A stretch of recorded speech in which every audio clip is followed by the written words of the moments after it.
ಅಪ್ಪುವಿನ ಇಷ್ಟದಂತೆ ಅಭಿಮಾನಿಗಳಿಗೆ ಅನ್ನದಾಸೋಹ ಏರ್ಪಡಿಸಿದ್ದ ಡಾಕ್ಟರ್ ರಾಜ್ ಪುನೀತ್ ಅಭಿಮಾನಿಗಳು ಭೂಮಿಯನ್ನ ಬಿಟ್ಟು ಆಕಾಶದಲ್ಲಿ ಇರುವ ಭಗವಂತ ಅಪ್ಪುವಿಗೆ 50ನೇ ವರ್ಷದ ಹುಟ್ಟುಹಬ್ಬದ ಸಂಭ್ರಮಾಚರಣೆ ಮಾಡಿದ ಅಭಿಮಾನಿ ದೇವರುಗಳು ಪಟ್ಟಣದ ಎಸ್ಎಸ್ಆರ್ ವೃತ್ತದಲ್ಲಿ ಡಾಕ್ಟರ್ ರಾಜ್ಕುಮಾರ್ ಹಾಗೂ ಪುನೀತ್ ರಾಜ್ಕುಮಾರ್ ಅಭಿಮಾನಿ ಮತ್ತು ಬಸ್ ಸ್ಟಾಂಡ್ ಗೆಳೆಯರ ಅಭಿಮಾನಿ ಬಳಗದ ವತಿಯಿಂದ ಏರ್ಪಡಿಸಿದ್ದ ಪುನೀತ್ ರಾಜ್ಕುಮಾರ್ ಅವರ 50ನೇ ವರ್ಷದ ಹುಟ್ಟುಹಬ್ಬದ ಕಾರ್ಯಕ್ರಮದಲ್ಲಿ ಪುಟ್ಟ ಅಭಿಮಾನಿಗಳಿಂದ ಪುನೀತ್ ರಾಜ್ಕುಮಾರ್ ಅವರ ಭಾವಚಿತ್ರಕ್ಕೆ ಪುಷ್ಪಾರ್ಚನೆಯನ್ನ ಮಾಡಿ ಪೂಜೆ ಸಲ್ಲಿಸಿ ಕೇಕ್ ಕತ್ತರಿಸಿ ವಿಶೇಷ ಪ್ರಸಾದ ವಿನಿಯೋಗವನ್ನ ಮಾಡಿ ನೆಚ್ಚಿನ ನಟನ ಹುಟ್ಟುಹಬ್ಬ ಸಂಭ್ರಮ ಆಚರಿಸಿದ ಅಪ್ಪು ಅಭಿಮಾನಿ ಬಳಗ.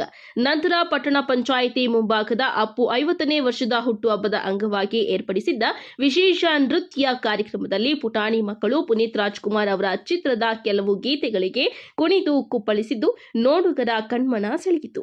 ನಮ್ಮ ವಾಹಿನಿ ಕಡೆಯಿಂದಲೂ ಕನ್ನಡ ಚಿತ್ರರಂಗ ಎಂದು ಮರೆಯದ ಕನ್ನಡ ಕುವರ ಪುನೀತ್ ರಾಜ್ಕುಮಾರ್ ಅವರಿಗೆ 50ನೇ ವರ್ಷದ ಹುಟ್ಟುಹಬ್ಬದ ಶುಭಾಶಯಗಳು.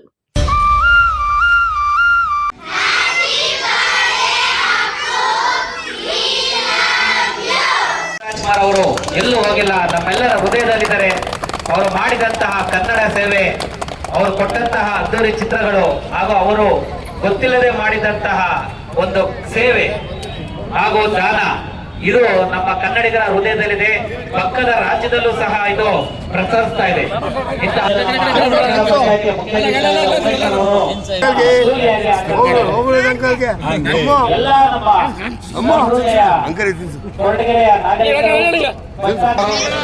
ಹಾಗೂ ರಾಜನ್ ಅವರು, ನಮ್ಮ ಶಿವಾನಂದ್ ಅವರು, ಚಿಕ್ಕಿಯವರು ಹಾಗೂ ಕೆಬಿ ಲೋಕೇಶ್ವರ್ ಅವರು, ನಮ್ಮ ಮೋಹನ್ ಅವರು, ನಮ್ಮ ಮಂಜಣ್ಣವರು, ನಮ್ಮ ಬಸ್ ಸ್ಟ್ಯಾಂಡ್ ನ ಹಿರಿಯ ಏಜೆಂಟರು, ನಮ್ಮ ಮಂಜಣ್ಣವರು, ಅದೇ ರೀತಿ ರಮೇಶ್ ಅಣ್ಣವರು ಎಲ್ಲರೂ ಸಹ ಈ ಒಂದು ಪುನೀತ್ ರಾಜ್ರವರ ಹುಟ್ಟುಹಬ್ಬವನ್ನು ಅದ್ದೂರಿಯಾಗಿ ಆಚರಿಸ್ತಾ ಇದ್ದಾರೆ. ಈಗಾಗಲೇ ಎಲ್ಲ ನಮ್ಮ ಸನ್ನ ಪಡಿಬೇಕು.